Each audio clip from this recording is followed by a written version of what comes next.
I'm ready to go. Let's get started. It's time for...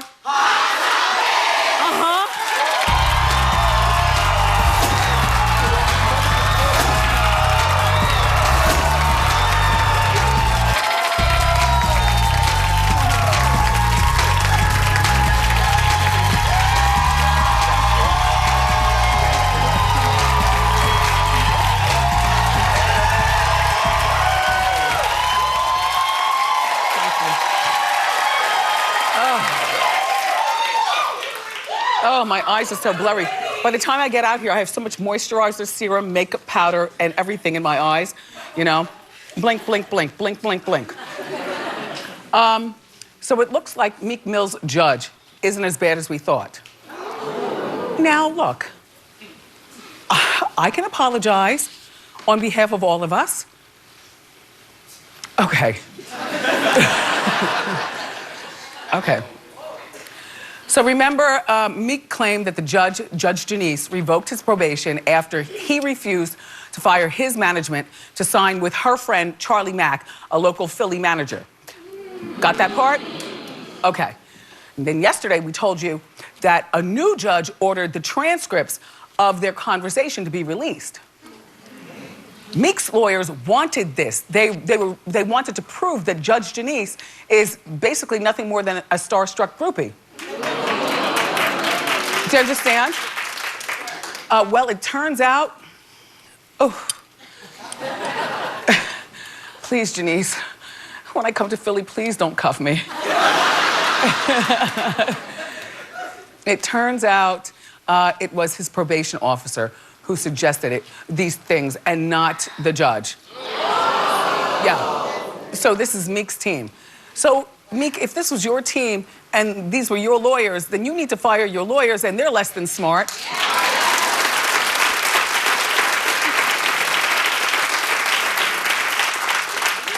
And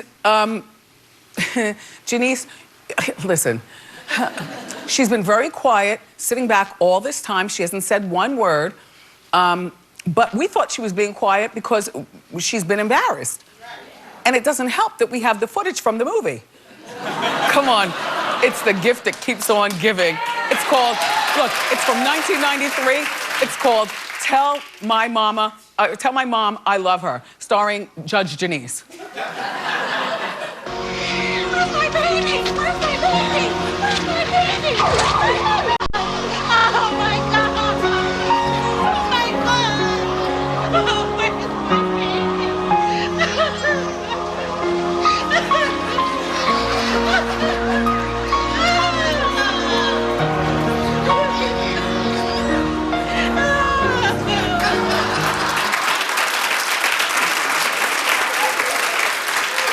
Janice, on behalf of me personally, but also the whole show and all of our co-hosts, because we were all looking at you, and Norman, don't you say one word.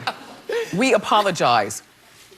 And we love Philly. And next time we come there, please don't have us cuffed up.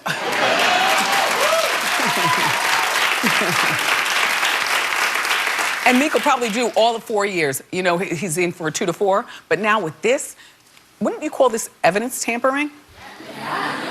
He'll do all 4 years. Damn, Meek. Okay. So Tom Brady went on this radio show last week. Alex Ramir is the radio host. I don't know who that is. Yes. Alex. Oh, you know who that is? Alex? Oh, you love Tom. Yes. Oh, okay. He's a really good-looking man. But sometimes if you squint, doesn't he look like Frankenstein?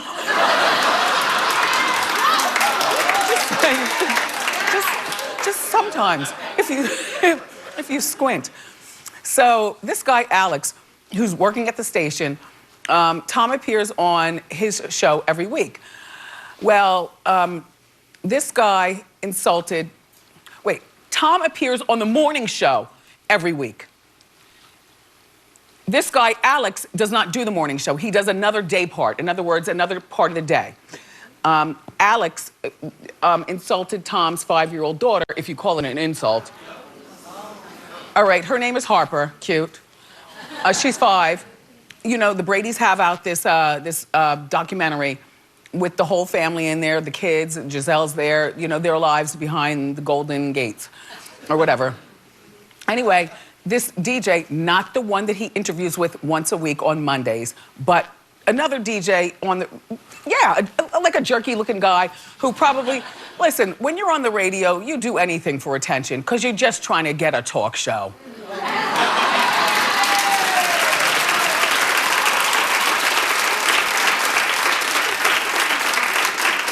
Or anything. You're just trying to get out. Anyway, he called her an annoying little pissant. So what? Are you serious at 5 years old? They're all annoying little pissants. Are you serious?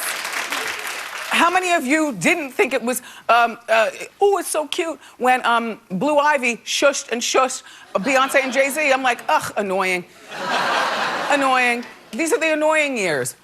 Anyway, the radio station suspended Alex. No word on whether he was suspended without pay because that, oh, please, that would be called a Wendy Williams special. Suspended without pay for a week. We'll call you when we want you back. Oh, please, that old life of mine. Anyway, that didn't stop Tom, though, from letting the station know how he feels. He did his usual call-in this week to discuss, and here's what he said. I've tried to come on this show for many years with, and showed you guys a lot of respect. You know, it's very disappointing when you hear that, certainly with my daughter or any child. You know, they certainly don't deserve that. So I'll obviously evaluate whether I want to come on this show again. So I really don't have much to say this morning. That's fine. I understand. So that's totally fine. I will, maybe I'll speak with you guys some other time. Well, here's the deal. They're whispering that this could be his last Super Bowl. You know, he's in his 40s. Maybe he's retiring, number one. Number two, it's very annoying to wake up on Monday mornings to call into a radio show because you have to be on time, you have to be put on hold, you have to clear your throat, you have to, you know, for Tom Brady, every Monday morning a date with a DJ. Ooh. So, but you know what, Tom, what would have made you cooler is if you called Alex and talked to him. Look, man, I know, you know, I got kids. You have kids, Alex? All right, well, when you do, you're gonna find out. They can all be annoying little piss ants.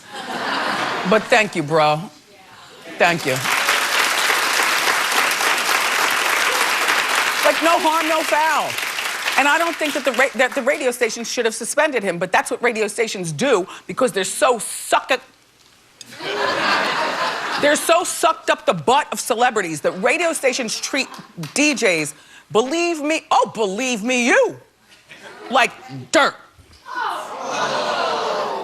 Believe me you.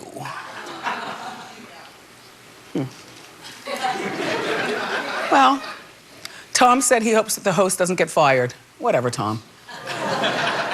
So the New England Patriots are in the Super Bowl on Sunday. I won't be watching. Oh.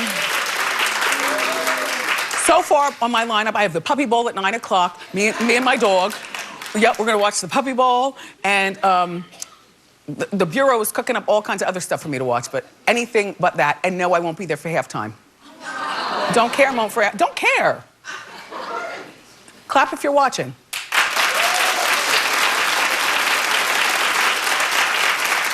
Clap if you adore the blue or the purple crinoline in aisle 1. Oh my gosh. What are you doing?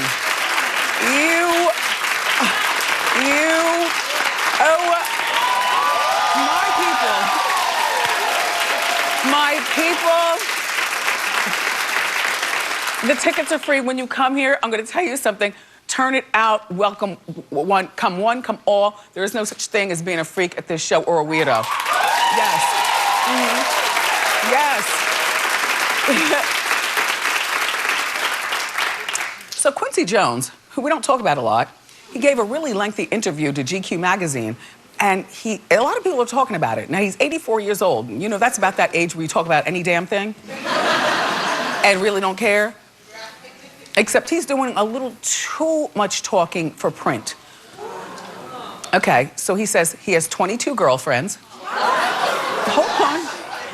Around the world. They all know about each other. His dating age range is between 28 and 42. He joked that he has technology to keep all the women,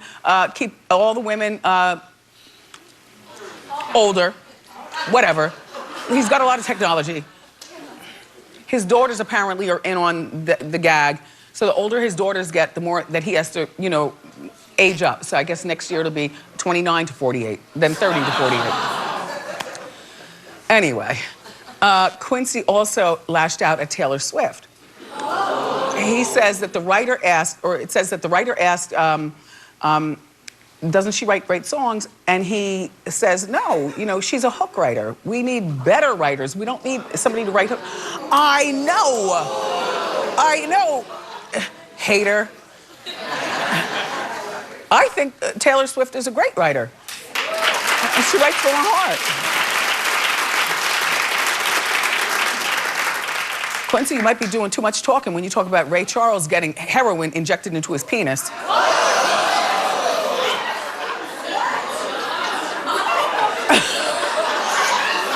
Well,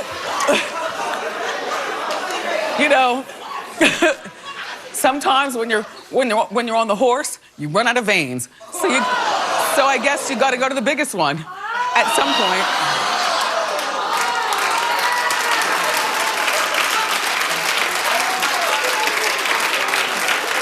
And Ray Charles and Stevie Wonder were like best friends, so why would you throw him under the bus? He also said, or Ray Charles and Quincy.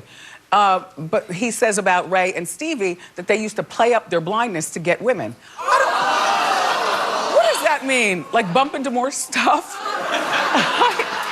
I don't know what that means, but okay. Anyway, he's also saying that he's working with Jermaine Jackson to do a musical about Michael. I don't want to see Michael Jackson the musical. At this point, you know why? It would be entertaining, but the way he, you know, crossed over, there's nothing funny. Nobody wants to see that. Jermaine is working. Quincy is talking too much, 84. He's talking too much. All right.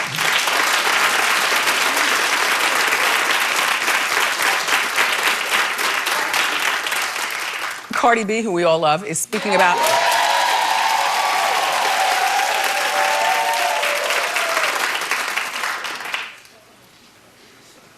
I'm sorry. They clapped on their own. Is speaking about the downfalls of fame. She did an interview with CR Fashion Book, and Cardi says that although she can afford to buy anything she wants now, she was happier 2 or 3 years ago when she had less money. She says she feels like her life then and now.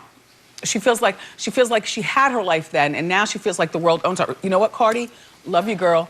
Too soon to be complaining, dear.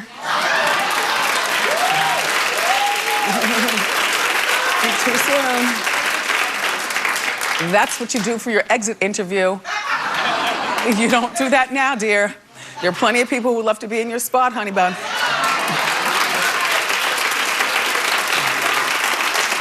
So life was better on the pole, living in the Bronx.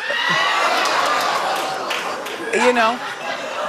And the simple life in a lot of ways is good, but it's just not, this is not something that you talk about for public consumption. It's called show business because you show your business. So yeah, we own you. We own you. You're ours.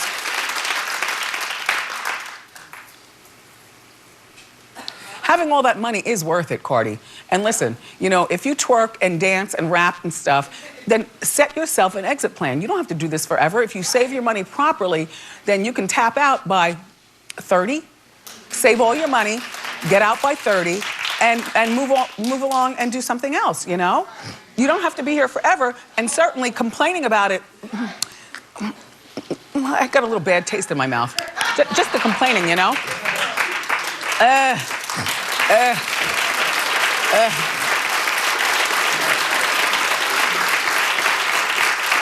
It's cold outside, there's snow on the ground, and I found just the thing. Okay, moisturizing, you know I'm the moisturizer queen, right? Well, so here, you got the shot, Rainbow? This is very, very nice for you if you have extra dry skin. It's Gold Bond Ultimate Radiance Renewal. It is fabulous. It is not tacky. Look, it moisturizes for 24 hours. So after you wash your hands, they're still moisturized. You don't have to reapply. Yeah. And believe me, I know. It exfoliates. It has coconut oil, cocoa butter, and African shea butter. I've got to tell you something right now. My dry skin is dry no more. Thank you, Gold Bond.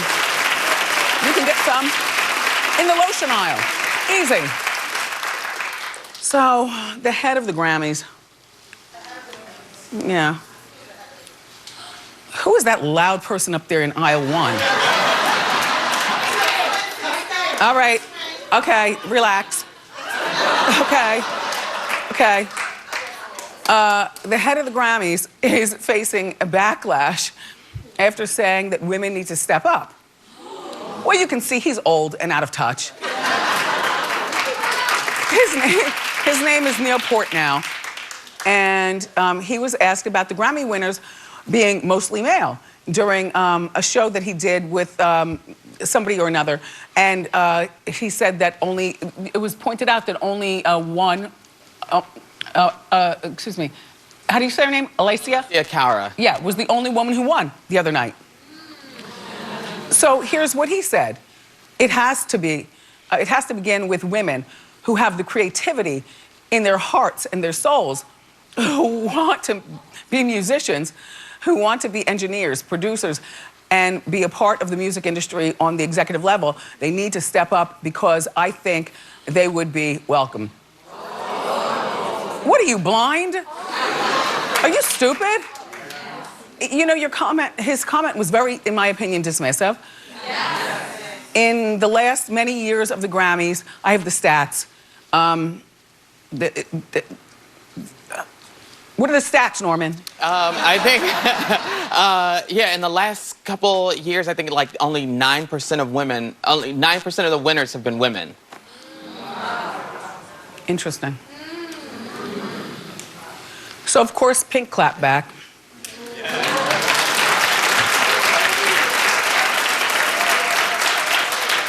She wrote a long letter. I don't feel like reading it to you. Go online and figure it out. But she wrote a long letter. I don't feel like reading it to you. Go online and figure it out. But, you know, what a stupid thing to say. You know, last year it was the black thing. This year it's the woman thing. What's it going to be next year? And he's still working. They haven't fired him. Maybe he wants to be fired. And be replaced by a woman.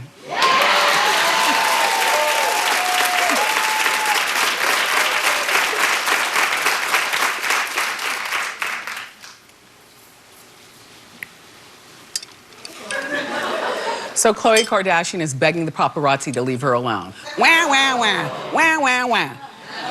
Well, because she's pregnant, she says she feels swollen, exhausted, and nauseous when she flies. She doesn't want to be bothered. She says she can't handle them yelling at her and taking her picture. And she asked them to please let her have her boundaries during this time. Nope, can't have it both ways. If I were paparazzi, that would make me want to swarm even harder. You know, be even more annoying. Just because who do you think you are? You can't have it both ways.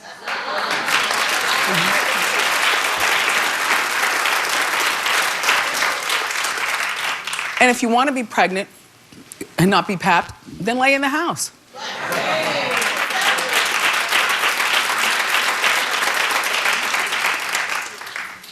She looks really pretty though, right? Uh-huh. Kim posted some pictures. Kim, you know what? It's clear that Kanye has nothing for you except dribble and feeble conversation. It is clear that Kanye does not pay attention to you. It's clear to me that you are desperately trying to stay in the spotlight. And there is no man, I mean, Kanye makes money, Kim makes more. why are you still doing this? It's not even about the mother thing. Forget the mother thing. You know, oh, you're a mother, because a lot of people would say, oh, she's a mother. You know, why is she doing that? It's about she doesn't have to do that anymore.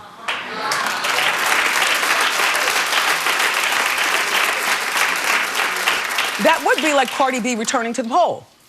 You know, on like a Saturday night or something like that. You know, so there were a lot of racy pictures. We saw a full boob and everything like that. Sure, she's got a beautiful body, but guess what? So what?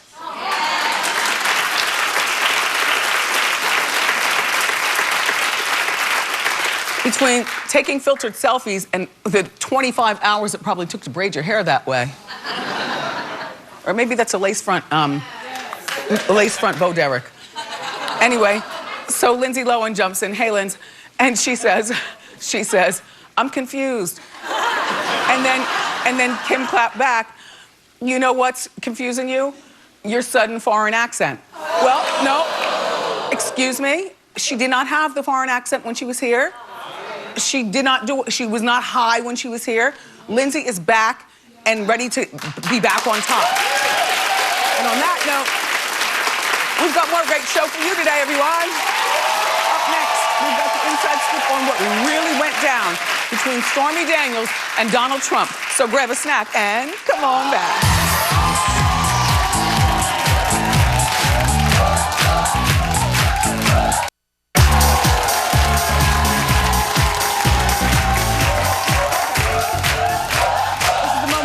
Have been waiting for last week. A 2011 interview with porn star Stormy Daniels resurfaced after rumors that she had an affair with President Donald Trump made news. Here with the inside scoop is the reporter who conducted that interview, our friend to the show, Jordi Lippe-McGraw. Okay.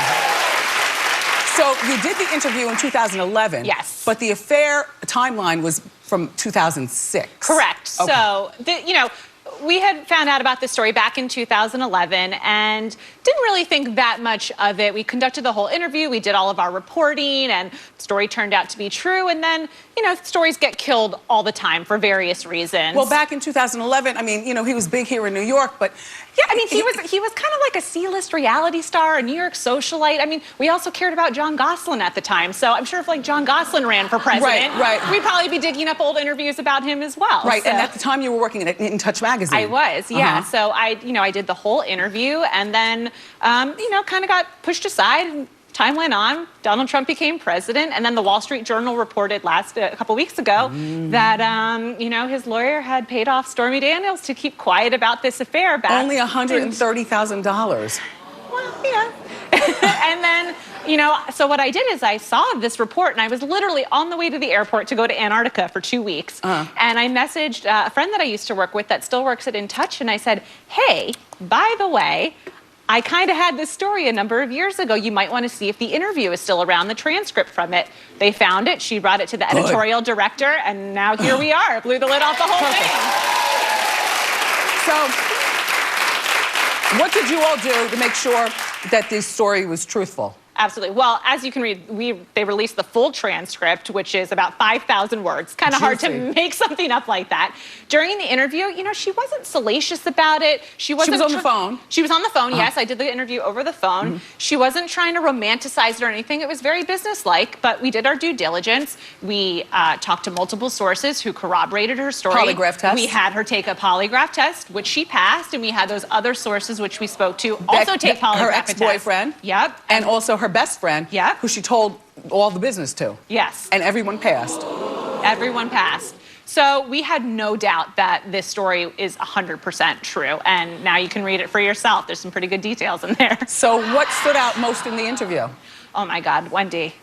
This was just crazy. And when I went back to reread it, things that I didn't even remember shocked me. I mean, first of all, for her, this wasn't something about having a relationship with Donald Trump. It was more of kind of a business thing. She thought he was an interesting person. She didn't really even intend to have sex with him. In the interview, she says she didn't even bring condoms, and she's allergic to latex. So usually when she feels like she might be having this type of encounter... She likes the sheep lamb. Yeah. she'll bring her own condoms, and she didn't. So they had unprotected sex, according to her.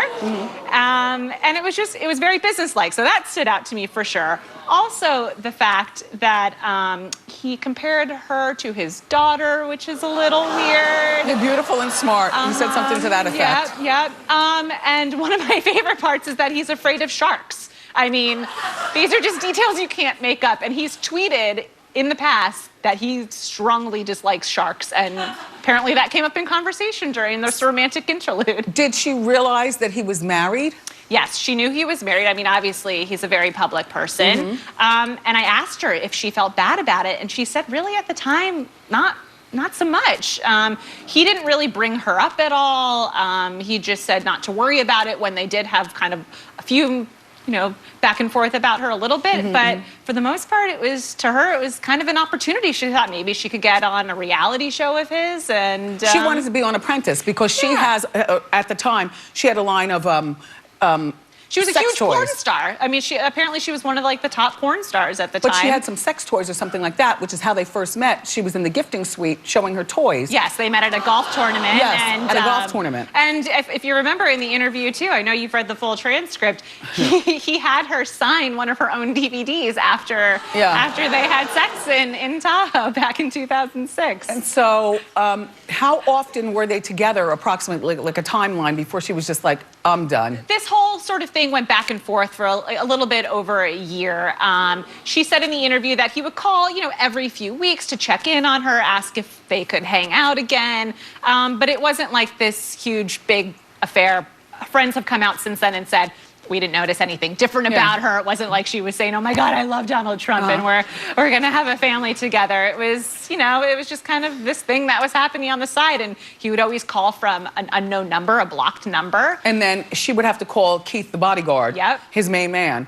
And then Keith would pass the phone over. Yeah, exactly. Or Keith would always be outside the door to escort her into the room where he would be sitting and having dinner in his sweatpants watching Shark Week. So how is Melania handling this?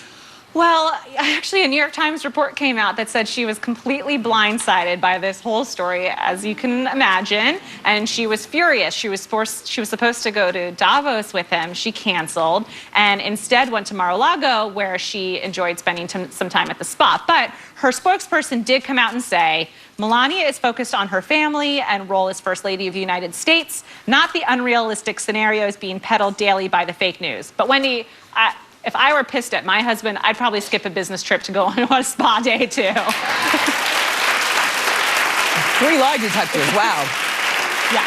And they just celebrated their 13th wedding anniversary earlier no one knew this about week. it. I mean, no one knew about it. they He didn't didn't say tweet. anything. He tweets everything. They didn't say anything, and apparently they did nothing. Yeah, of all the things not to tweet, you would think that they might tweet about their wedding anniversary. You gotta watch that number 13. Okay, so Stormy, is she enjoying this attention? I see her on every other channel. She's certainly not shying away from it, that's for sure. She's actually doing this tour across the country at different strip joints, making appearances. It's called Make America Horny Again.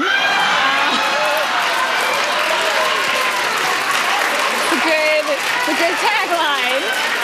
And it's selling out, and she's going to be on Jimmy Kimmel tonight after the president's State of the Union. So Stormy Daniels is causing another storm, I guess. 38 years old. It's almost time for her to back out of that life.